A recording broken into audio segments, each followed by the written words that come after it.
స్కాంద పురాణాంతర్గతే వశిష్ఠ ప్రోక్త కార్తీక మాహాత్మ్యే దశమోధ్యాయ అజామీలుని పూర్వజన్మ వృత్తాంతం. అంతటా జనకుడు వశిష్ఠుల వారిని చూసి, వయి మునిశ్రేష్ఠ, ఈ అజామీలుడు తన పూర్వజన్మమందు ఎవరు? వాడి పూర్వజన్మ ఎటువంటిది? పూర్వజన్మమున ఎట్టి పాపములు చేసి ఉండను? ఇప్పుడు ఈ విష్ణుదూతలు వైకుంఠమును తీసుకొని పోయిన తర్వాత ఏమి జరగను వివరించవలసినది అని ప్రార్థించారు. అంత ఆ మునిశ్రేష్ఠుడు జనక మహారాజును చూసి ఇట్లు పలికెను, ఓ ఈ జనక, అజామీలుని విష్ణుదూతలు వైకుంఠమునకు తీసుకుపోయిన తర్వాత యమకింకరులు తమ ప్రభువైన యమధర్మరాజు వద్దకు వెళ్లి, ప్రభు, తమ ఆజ్ఞ ప్రకారము అజామీలుని తీసుకుని వచ్చుటకు వెళ్ళగా అచటకు విష్ణుదూతలు కూడా వచ్చి మాతో వాదించి అజామీలుని విమానం ఎక్కించుకుని వైకుంఠమునకు తీసుకొని పోయారు. మేము చేయునది ఏమీ లేక చాలా విచారించుచు ఇచ్చటకు తిరిగి వచ్చినాం అని భయకంపితులై విన్నవించుకున్నారు. అంత యమధర్మరాజు, ఔరా, ఎంత పని జరిగను? ఇంతకు పూర్వము ఎప్పుడూనూ ఈ విధముగా జరిగి ఉండలేదే. దీనికి బలమైన కారణం ఏమైనా ఉండి ఉండవచ్చు అని తన దివ్య దృష్టితో అజామీలుని పూర్వజన్మ వృత్తాంతమును తెలుసుకుని, ఓహో,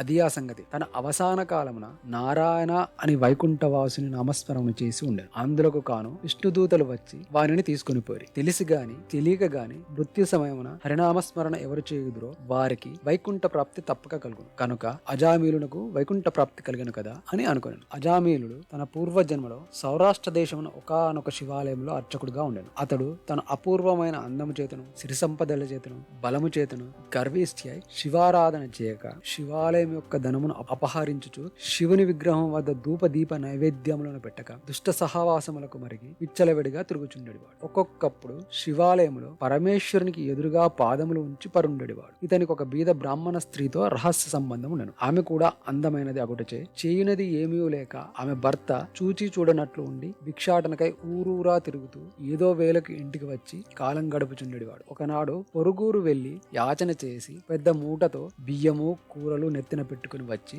అలసిపోయి, నాకు ఈ రోజు నా ఆకలి మిక్కుటముగా ఉన్నది, త్వరగా వంట చేసి పెట్టుము అని భార్యతో అన్నాడు. అందులకు ఆమె చీదరించుకుని నిర్లక్ష్యముతో కాళ్ళు కడుగుకొనుటకు కూడా నీళ్లు ఇయ్యక అతని వంక కన్నెత్తి అయినను చూడక విటునిపై మనస్సు కలదై భర్తను తూలనాడుట వలన భర్తకు కోపం వచ్చి మూలనున్న కర్రతో బాధను. అంతటా ఆమె భర్త చేతిలో ఉన్న కర్రను లాగుకొని భర్తను రెండింతలు కొట్టి బయటకు త్రోసి తలుపులు మూసివేశాను. అతడు చేయునది ఏమీ లేక భార్యపై విసుగు చెందుట వలన ఇంటి మొహము చూడరాదని తలపోసి దేశాటనకు వెళ్లిపోయాడు. భర్త ఇంటి నుండి వెడలిపోయాను కదా అని సంతోషించి ఆమె ఆ రాత్రి బాగా ముస్తాబై వీధి అరుగుపైన కూర్చుండి ఉండగా ఒక చాకలివాడు ఆ దారిన పోవుచున్నాడు. అతనిని పిలిచి, ఓయి, నీవి రాత్రి నాతో రతిక్రీడ సలుపుటకు రమ్మని కోరాను. అంతటా ఆ చాకలి, తల్లి, నీవు బ్రాహ్మణ పడతవి, నేను నీచకులొస్తుడను, చాకలివాడిని, మీరు ఈ విధముగా పిలుచుట యుక్తము కాదు, నేనట్టి పాపము పని చేయజాలను అని బుద్ధి చెప్పి వెడలిపోయాడు. ఆమె ఆ చాకలివాని అమాయకత్వమునకు లోలోన నవ్వుకొని అచ్చటి నుండి బయలుదేరి ఆ గ్రామ శివార్చకుని వద్దకు వెళ్లి తన కామవాంఛ తీర్చమని పలు పలు విధముల బ్రతిమాలి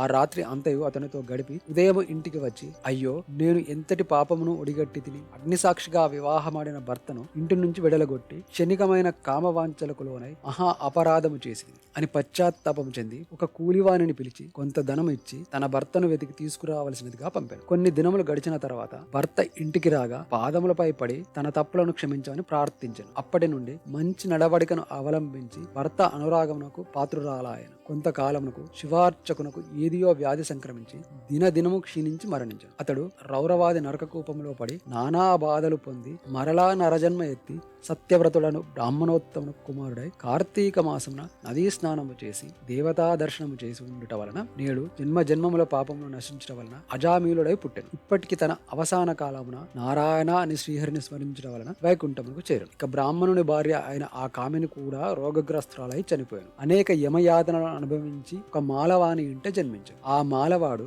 ఆ పిల్ల జన్మరాశి చూపించగా తండ్రి గండమున పుట్టినదని జ్యోతిష్కుడు చెప్పాను. అప్పుడు ఆ మాలవాడు ఆ శిశువుని తీసుకుని పోయి అడవిలో వదిలిపెట్టాడు. అదే సమయంలో ఒక విప్రుడు ఆ దారిన పోవుచు ఆ పిల్ల ఏడుపు విని జాలి కలిగి తీసుకుని పోయి తన ఇంటి దాసీదానికి ఇచ్చి పోషించమని ఆ బాలికనే అజామీలుడు ప్రేమించాడు. వారి పూర్వజన్మ వృత్తాంతములు ఇవి. వై జనకరాజోత్తమ, ఇది నీవు అడిగిన ప్రశ్నలకు సమాధానం మరియు అజామీలుని పూర్వ వృత్తాంతం. పాపములకు ప్రాయశ్చిత్తము చేయుట కష్టం. నిర్మలమైన మనస్సుతో శ్రీహరిని ధ్యానించుట, దాన ధర్మములు చేయుట, శ్రీహరి కథలను ఆలకించుట, కార్తీక మాస స్నాన ప్రభావముల వలన ఎటువంటి వారికి అయినను మోక్షము లభించును. కావున కార్తీక మాసమునందు వ్రతములు పురాణ శ్రవణములు చేసిన వారు ఇహ పరసుఖములు పొందగలరు. ఇది స్కాంద పురాణాంతర్గతే వశిష్ఠ ప్రోక్త కార్తీక మాహాత్మ్యే దశమోధ్యాయ పారాయణం సంపూర్ణం.